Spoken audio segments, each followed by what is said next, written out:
Good afternoon and thank you for watching Tracking Trends with me, Nikunj Dalmia. We always believe that there is a bull market and there is a bear market on somewhere. And today what we would be discussing the story of India's one of the most famous startups, Paytm. What's gone wrong? What is the next? How can Paytm shareholders come out of this regulatory trouble Paytm has got into? Should you be adding the stock more? Is it the time to buy the bad news, or the business model for Paytm is under threat? All that and much more on this edition of Tracking Trends with me, Nikunj Dalmia. But before we do that, here's a look at market headlines, what we're tracking for you this Monday afternoon. It's a brand new week and the market uptrend continues. The uptrend, I think, is very powerful in nature in mid and small cap stocks. It may not be called as that magical when it comes to some of the banks. Broader market outperforms. Financials, if I just turn it around, they are on a back foot courtesy SBI.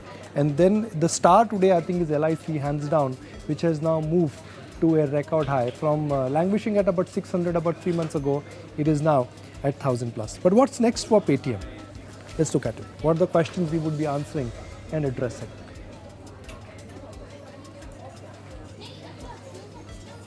That's my take.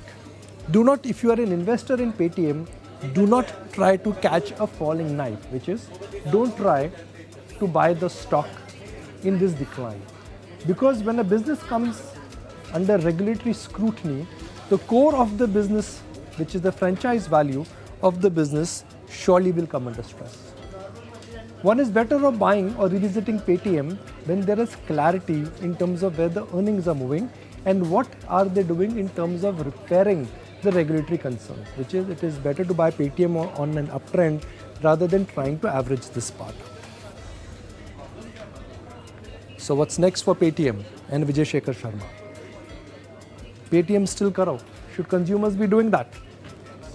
And a startup rock star in the dock, what does that mean for Digital India? I'm going to take that story forward. And Ankur is first going to tell us that what is the inside story in the overall crackdown by Reserve Bank of India for Paytm. Ankur. There has been improper dealings with parent firms. So the problems are not just limited to Paytm Payments Bank, but dealings with parent firms such as 197 Communications or OCL, which is the listed firm. Now, what are the problems? So there is non-maintenance of arm's length with the parent company. There is flouting of licensing norms. There is also banks' financial and non-financial transactions are mingled, and that is with the parent firm. Apart from that, there are two other problems. One is related to the disclosure on the assessment of what are the payables by 197 Communication to the Payments Bank, and that is not being disclosed in the financial statement. Apart from that, banks' dependence on IT infrastructure of the parent firm is too much, and there is no segregation which has been found by the regulator. Now, what are the other violations? There are also many transactions which is done through parent entity firms, and that has raised serious questions on data privacy. Apart from that, KYC norms flouting was also found. The PAN was not linked to just 100 companies, but it was also found in some instances that it was linked to thousands of accounts. Apart from that, if you talk about the transactions,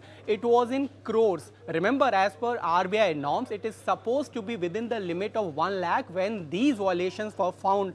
And there were also submissions of false compliance by the Paytm Payments Bank, and hence an action was taken by the regulator. But now the bigger question is, will there be cancellation of license of Paytm Payments Bank? Sources have informed us, yes, after February 29, Reserve Bank of India may consider cancellation of license because there was flouting of norms by the company. And also, if we see the order, there is no time which is given to the company, unlike previous orders, that company can come back and resolve the issues. Apart from that, we also reached out to company for the reaction. The company has told us that Reserve Bank of India has taken an action based on the supervisory assessment, and the company is not involved in any anti-money laundering or KYC norms flouting. So what has been the erosion in Paytm's market cap? That is important for us to point out. It's a coincidence, but the market cap of Paytm has gone down by 20,000 crore in 5 days, but Jio's market cap has gone up by 28,000 crore. Just a coincidence, but that's how markets think, you know. One man's poison is other man's food, or vice versa. That's how markets always move. It cannot be really enumerated in a mood in terms of the shift from Paytm to Jio Financials, which is now just getting ready to really spread its wings in the new digital environment. But when a stock falls, and especially given that a company like Paytm is very high on ESOPs and there's a large ESOP promise, I'm sure employees would be worried. They would be asking questions, and the morale tends to go down.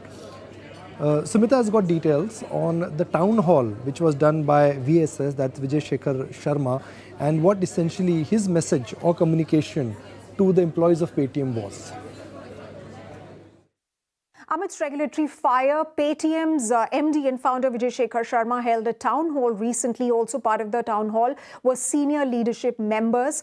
In fact, he addressed all the employees of Paytm and assuaged their concerns regarding the future of the company. Also about whether there will be any job losses or not, or whether there will be increments or not. And Vijay Shekhar Sharma stated that Paytm is committed to retaining people. He also dismissed reports that the company did anything dubious. In fact, he also says that money within Paytm accounts of people is absolutely safe, and again reiterating that appraisals will indeed happen this year for hardworking and productive employees. He also stated that Paytm will be extremely compliant going forward. Remember, this meeting happens after RBI restricted Paytm Payments Bank Limited from taking deposits or allowing top-ups after February 29th. RBI alleged consistent non-compliance issues as far as transactions are concerned. It also stated that there were several lapses at PPBL, including transactions beyond regulatory limits, which even raised some money laundering concerns as well, which the company has denied, and has even asked the app or the company to stop onboarding new customers with immediate effect. But Paytm has really dismissed these reports, and also the ED reports that ED's investigation is currently on.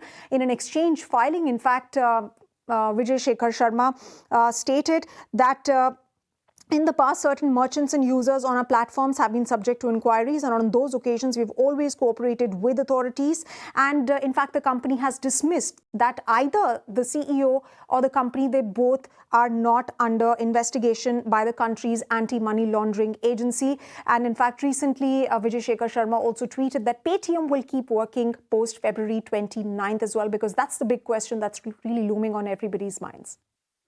Ultimately, it's about Paytm Karo. All of us have experienced and used the Paytm, the UPI app, or their app to transact. So if you have money in the wallet, if you are transacting and if you are making the payment to the chaiwala or to the dudwala using the Paytm app, as a customer, should you be worried? Well, two ways to look at this. The first regulation that has come in from the RBI is that till the 29th of February, all Paytm services will work unhindered like they have been working so far. So like you mentioned, any payments that have to go to the chai wala, the kirana wala, your FASTag renewal, the mobility card that they have, all of that will work unhindered till the 29th. Till 29th? Till the 29th of February, all of it will work without any problem. Now what happens after the 29th, there's a catch over here. Until the 29th, customers will be allowed to top up their Paytm wallet account that is connected to the Paytm bank. Until the 29th of Feb, I can put how much ever money I want into that account. After the 29th of Feb, the catch is I will not be able to deposit any more money into the account, but I will be able to use all of those services without any problems until that money that I have deposited in my account runs out. So a whole host of services can continue to work as long as there is money in the account that I have deposited before the 29th of February. And these services include savings bank account, your current account, your prepaid instruments, or topping up your FASTag. That will also happen as long as you have money in the account. And the National Common Mobility Cards that Paytm has come out with for groceries, all of that will continue working as long as there is money available in this account. After the 29th, what you can do is you can either transfer your payments account to any other regular bank account. You can do that, and then your UPI with Paytm will continue non-stop as long as your money is not with the Paytm bank but with any... Or Paytm wallet. Yes. Underlying word here is wallet. Yes. Till 29th, you can deposit. Yes. There is no problem. No problem. If you do not decide to bring the money out or remove the money back from the Paytm wallet back to your bank account, yes, it will not be zero. No, it will You not can be zero. continue to use it till the time the wallet becomes zero. That's right. If you have a transaction which goes through the Paytm bank account, that transaction, nothing changes. Nothing changes for it. So there's nothing to worry, frankly. There is absolutely nothing to worry till the 29th, and even after that, as long as you have the money in your account, you can continue to use it till it goes zero. You just can't make any other deposits. So on the prima facie front, nothing much to worry about. Nothing much if you have money there. But the future business of Paytm, thank you, Sneh, thank you for that, that was lovely. The future business and earnings for Paytm are just going to change. Brokerage estimates are that anywhere between 25 to about 35% is the kind of cut what we will see in the Paytm earnings. Now, Paytm had a promise, which is that they would be reaching path to profitability very soon, and that would be as quick as Q1 of FY25. But now that's going to get pushed back. Business is going to get pushed back. Reputation to the franchise also would be there. So Rahul Jain of Daulat Capital joins us now. Rahul, what's your first advice to your investors who are panicking now? Because Paytm was one stock where I guess 8 out of 10 brokerages were bullish. Yeah, I mean, of course, the development is big, and the reaction also we saw is pretty huge.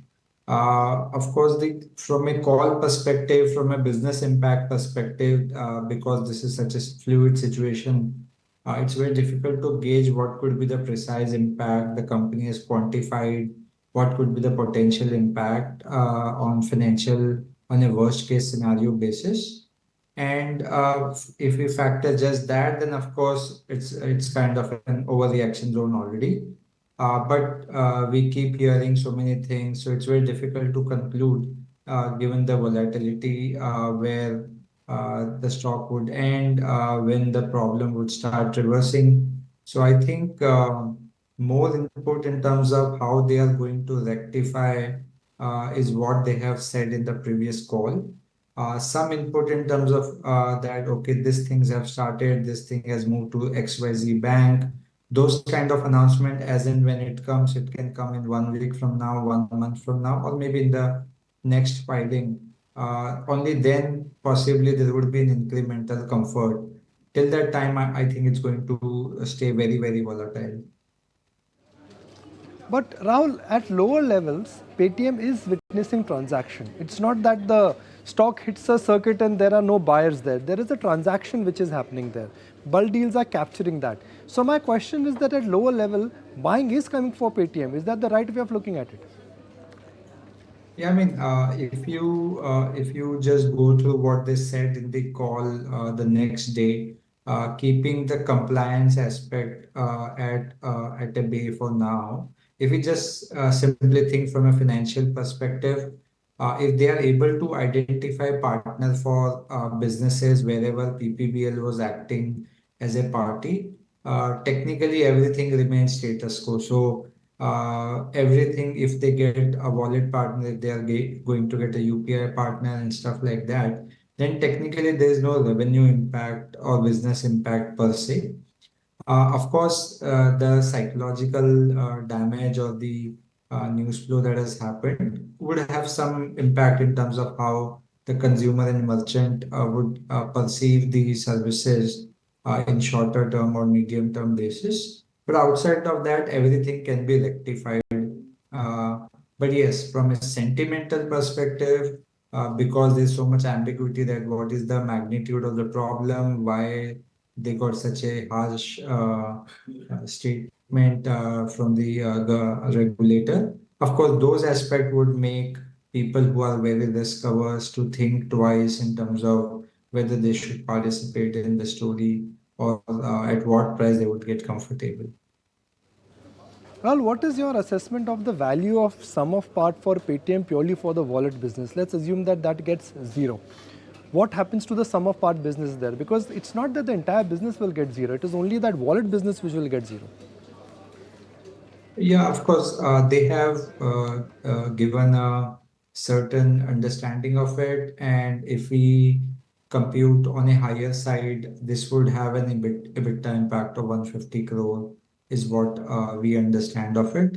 Of course, this number would vary depending upon whether this wallet transaction or wallet recharging of the transaction is moving into which particular medium of their spend. But for example, if somebody is recharging the wallet with a credit card, essentially the person do not have enough balance on a debit basis, which would also mean he may probably go for a BNPL account on the same app.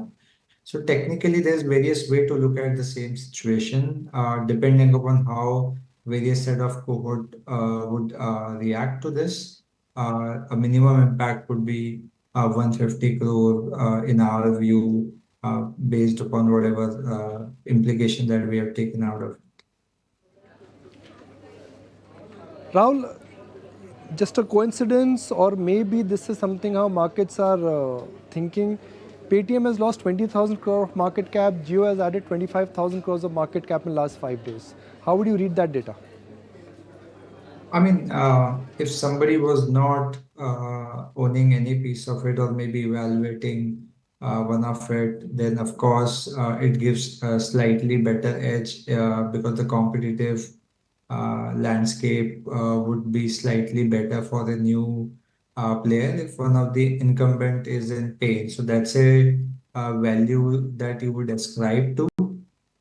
But whether that value should be 25,000 crore or higher or lower, I think that that would be function of how some of these competitive landscape change would actually play out over the next couple of quarter. I don't think the consumer behavior changes so fast. Geo, a lot of their payments or other tools are available, apps are available for quite some time in the market, for many, many years. But we have not seen their progression into it as a business where they have tried to shape that up in a meaningful manner. Neither consumer have seen any meaningful utility to get into big way. But yes, of course, these things may change over time. But that is what we could sense. So we don't see a significant shift from Paytm to a possible geofinancial.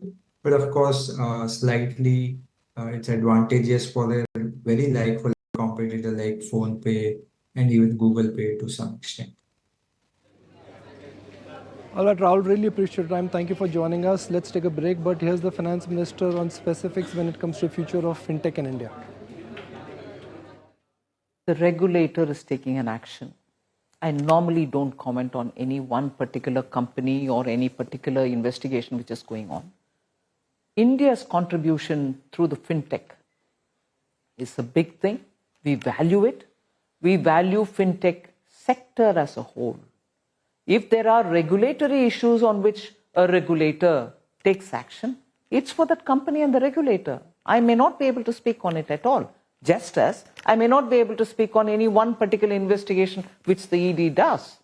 They go on the merit of the issue. This is about the banking side of Paytm, on which the regulator RBI is also coming in with public interest in mind. It's not the intention of RBI to, put common citizens who've got used to digital payments to difficulty. RBI is only ensuring that the right course corrections happen so that people are not affected. So I really cannot comment on that case, but regulators normally come in with public interest in mind.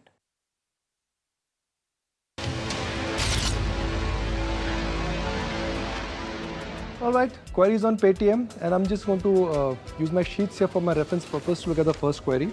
It is on Paytm, and that's from Mr. D. Sharma in Mumbai. 100 shares of Paytm, which are running at a 50% loss right now. What should I do? Is it a good time to add now? Or should I book losses? Now, Basin Saab, easy way out is add 100. If you have 100 shares, add 100 more. Your average becomes half. And then wait for the stock to revive and buy more if it falls more. Or there's a problem in the business, take that loss. Sometimes you have to swallow the bitter pill, but it is time to do that. What is your advice for Mr. Sharma? Yeah, good afternoon, Nikunj. So I'll give you two observations. One, Jio is up 15% and Bajaj Finance is down from its recent highs about 15%, and so is Paytm.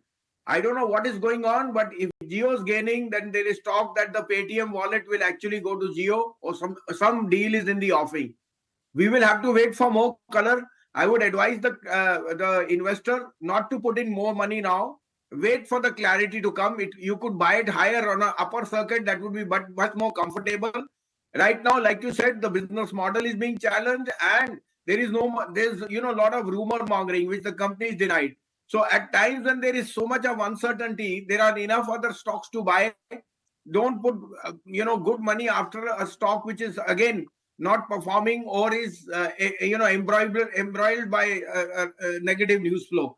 I have just given you the three observations. I think there will be a solution faster than we thought. 62% of Paytm is owned by FIs, and we will have to give it more time. See, we must understand, Mr. Sharma here, there's nothing wrong with the technology.